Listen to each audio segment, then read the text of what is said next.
Bismillahirrahmanirrahim. Assalamualaikum warahmatullahi wabarakatuh.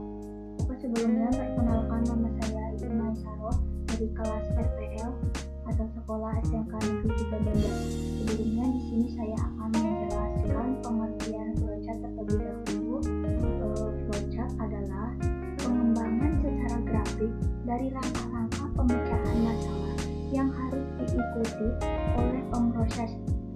Flowchart terdiri atas sekumpulan simbol di mana masing-masing simbol menggambarkan suatu kegiatan tertentu.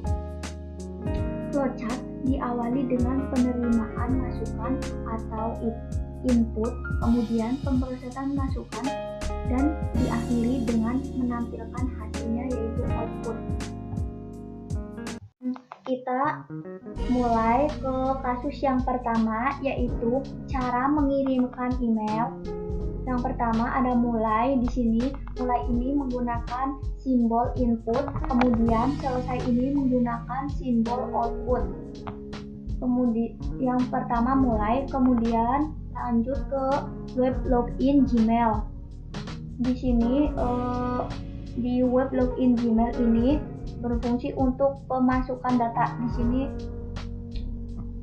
simbol ini berguna untuk pemasukan data, kemudian langsung diproses, yaitu isi alamat. Kemudian simbol ini merupakan yang dinamakan proses. Kemudian isi alamat email dan subjek penerima. Kemudian di sini ada decision atau pilihan, yaitu pilihannya yaitu apakah Anda ingin melampirkan file. Jika Anda memilih iya, maka klik tanda klip attach file, cari file, lalu open. Lalu lanjut ke kirim, kemudian ke output atau hasil akhir. Tetapi jika Anda memilih tidak, maka proses kita ketik teks pesan di body, kemudian kirim, lalu selesai. Ya, ke kasus yang kedua, yaitu mencuci pakaian. Yang pertama kita start dan finish itu merupakan input. Startnya itu merupakan simbol input dan finishnya itu output. Jika ada pemasukan, maka juga akhirannya juga ada output.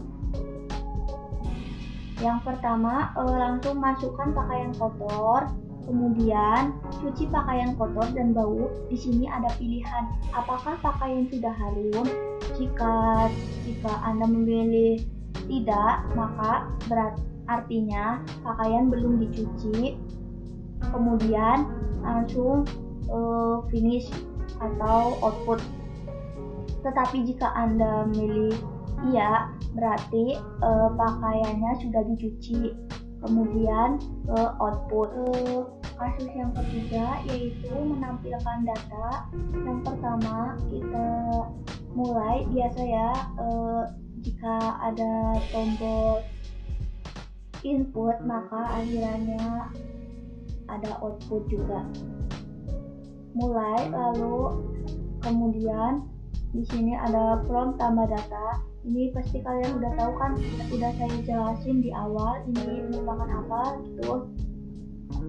Prompt data, kemudian di sini ada data baru, kemudian lanjut ada mengakses basis data, diproses, maka kemudian akan menyimpan data dalam basis data, kemudian menampilkan data, selesai. Ya, langsung saja lanjut ke kasus yang keempat, yaitu penjualan barang. Yang pertama biasa ya, ada input ada output. Ini start terlebih dahulu, lalu datang ke toko. Ini simbol ini merupakan proses datang ke toko, kemudian memilih barang. Di sini memilih barang ini pemasukan data.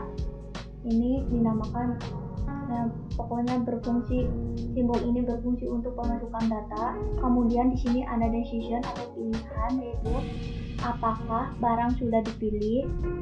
Jika Anda memilih tidak, belum, maka Anda harus memilih barang lagi. Tetapi jika barangnya sudah dipilih, maka Anda harus melakukan pembayaran di kasir, kemudian output. Kita langsung lanjut ke kasus yang kelima, yaitu cara memanaskan motor. Di sini ada mulai, lalu ada akhirannya, ada input dan juga output.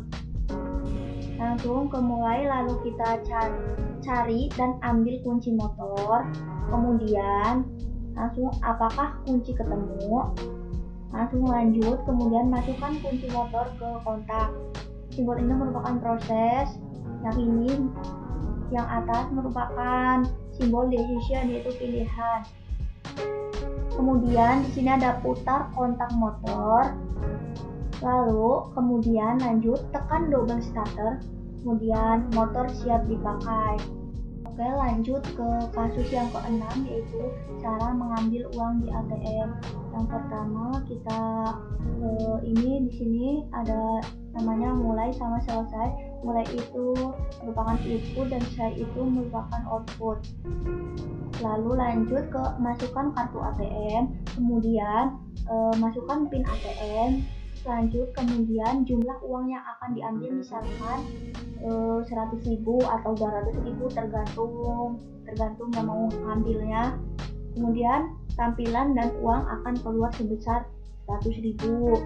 Lalu di sini ada output.